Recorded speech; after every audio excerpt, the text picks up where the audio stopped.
welcome back to another video, ladies, gentlemen, and those in between.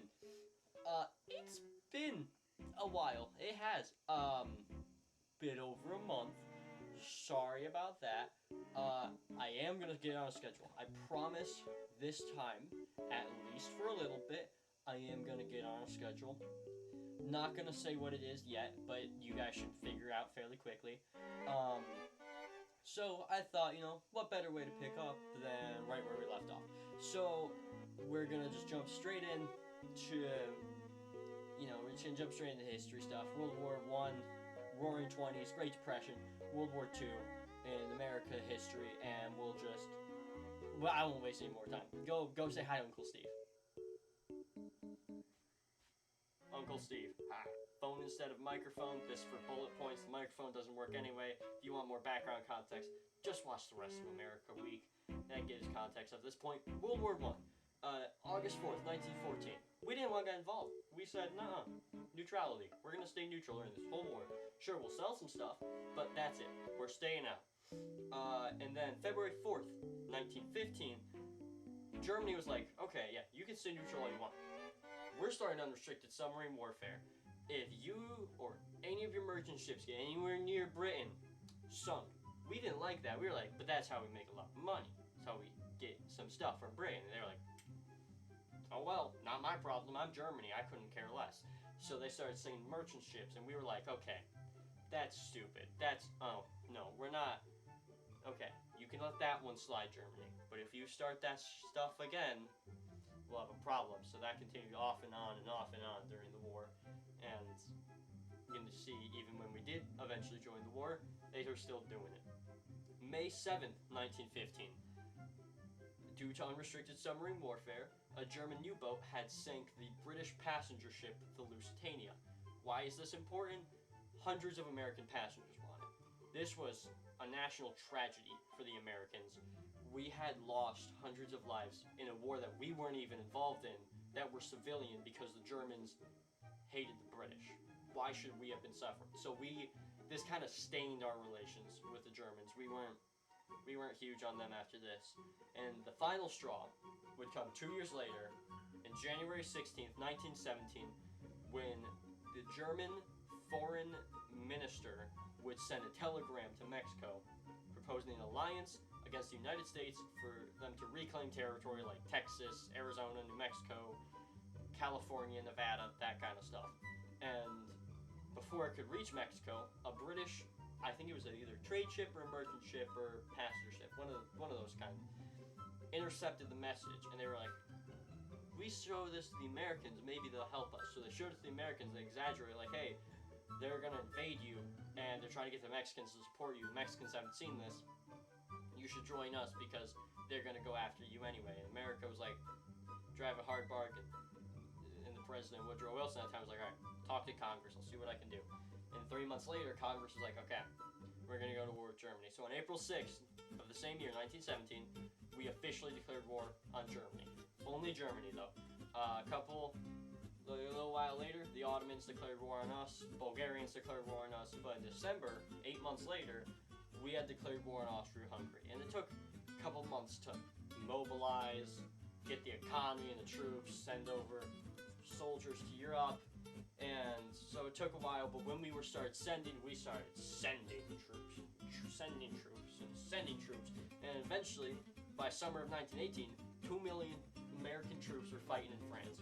Now, I'm not going to go over any specific battle, but there's two main things that I think America did that were massive contributors to why we were such a major player during World War I. The first one was when we landed, we helped halt and stop the horrible German Spring Offensive into France. That was supposed to be the final push into France. Supposed to end the French, end the war, have the Germans win. It didn't work. When we got there, we finally halted it, stabilized the front lines, and then we had sent our own offensive, not just the US, but the Allies as a whole. The US was a major player in it, though, called the 100 Days Offensive, and this would be the killing blow to the German Empire and the Central Powers. And November 11th at 11 a.m., ceasefire, armistice, eventually Treaty of Versailles, and the other 3 treaties that no one really knows, that I'll go into some other day, all signed. U.S. President Woodrow Wilson is 14 points, self-determination, that kind of stuff. Boom. That's Europe in the Middle East now. Alright, what's happening in America? Because the war debts that the Allies owed us, they had started paying us back. We're like, okay, here's some money, here's some money, here's some money. Because of that, we're like, man, I think the 20s are going to be a pretty good time. I'd say maybe even roaring. Horrible segue, I know, but 1920s called the Roaring 20s for a reason. It's because we had massive economic and cultural revolution in the U.S. Jazz. Everyone likes jazz. If you don't like jazz, come on, man. It's jazz. It's jazzy. It's great. Everyone loves jazz. So, jazz became a very popular thing during the Roaring 20s. The economy was great. Everyone was happy. And so many things were invented. I got a list of a couple right here.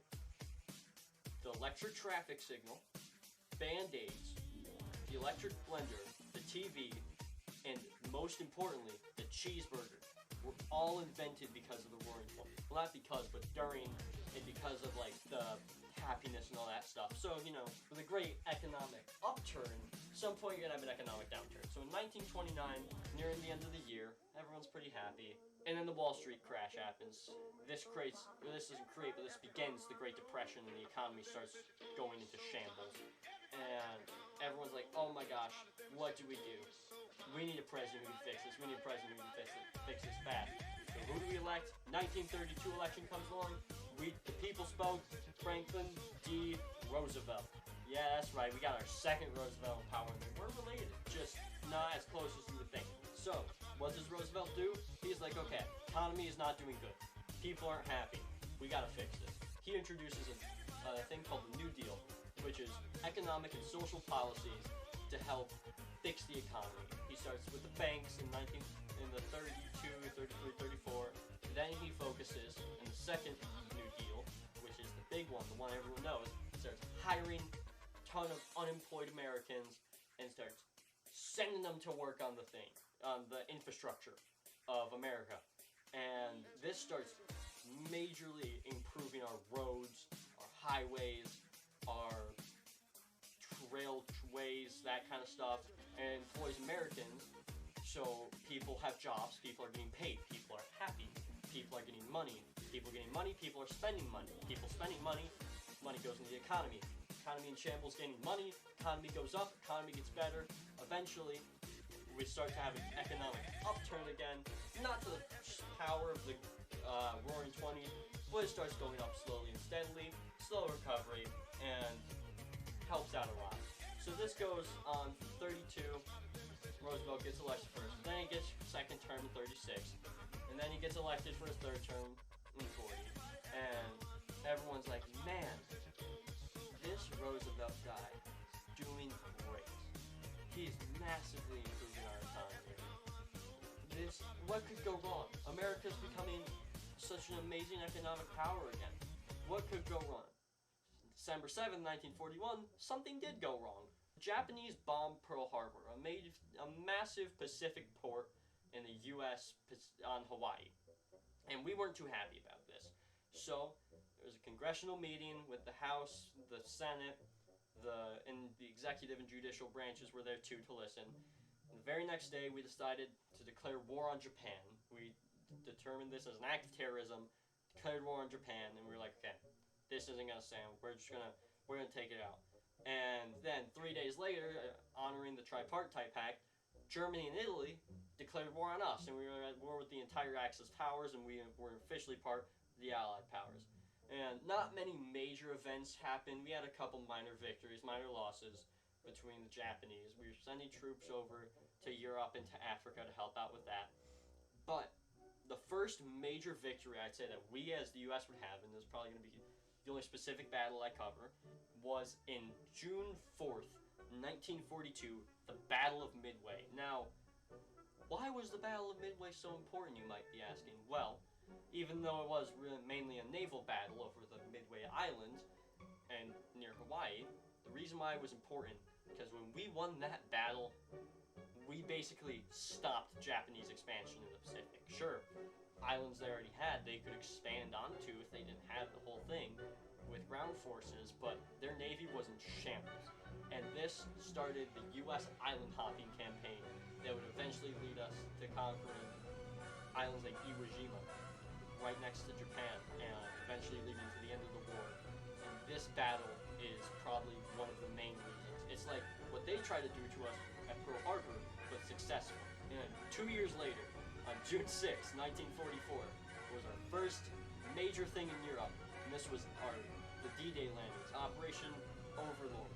We landed in France, in Normandy beaches, and there was 5 beaches. I'm not going to go over the 5. I'm going to go over 2.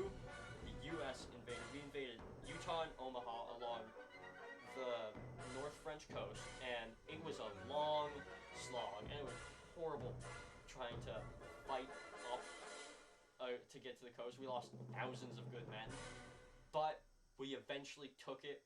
We eventually took the beaches. We linked up with Canada and Britain, and we started to liberate France. And this was the beginning of the Second Western Front for the Germans, and it was going to be the downfall of the Germans in the West. Now, I don't have much more to talk about. We're almost done. We're in 1945. I have 3 more events to talk about, all of which have to do with Japan. So I'm going to put my phone down for this, because this gets a bit more serious. Uncle Steve has to be a bit more serious here. This is very controversial even to this day, I've noticed. On August 6, 1945, the U.S. was tired of having to deal with Japanese guerrilla warfare throughout the islands we were occupying, and we came to an agreement with the Soviets that an invasion of mainland Japan would just would not be worth it. Hundreds of thousands of Japanese and American lives would be lost, and same with Soviets, just for it to end. And we had been developing a new super weapon to, at first, combat the Germans, but then later on to combat the Japanese, and this was the atomic bomb. So, on August 6th, Harry Truman, our acting president at the time, dropped the first atomic bomb on Hiroshima, Japan, decimating the city and leading to tens of thousands of civilian casualties. But it wasn't our greatest moment, so we did it again. On 3 days later, on August 9th, we bombed the major trade city of Nagasaki, and once again, tens of thousands, hundreds of thousands of lives lost, mostly all civilian. And that's the reason why I say it's controversial, is because we didn't target military facilities, we targeted major civilian industrial cities to try to cripple Japan. And eventually, 6 days later, on August 15th, Japan officially surrenders to the United States and agrees to peace talks. Unconditional surrender, but peace talks. And this was the official end of the Second World War for America. Oh, I tried to do that all in one take. I hope you guys enjoyed. I'm not even gonna have Nolan do the outro. I'm too proud of myself for doing that in one take. I hope you guys enjoyed that video. I'll cover Cold War next time. Yeah, we'll get into the Cold War next. And hopefully, if all goes according to plan, you should be watching this video this video should be up. I don't know when you're watching this, but this video should be up on September 13th, 2023. So, if it's up then and you're watching it, welcome. Like, subscribe if you want to. If you don't got to. Comment what your favorite fruit is. How about that? Try to lighten up the mood after that kind of sad ending.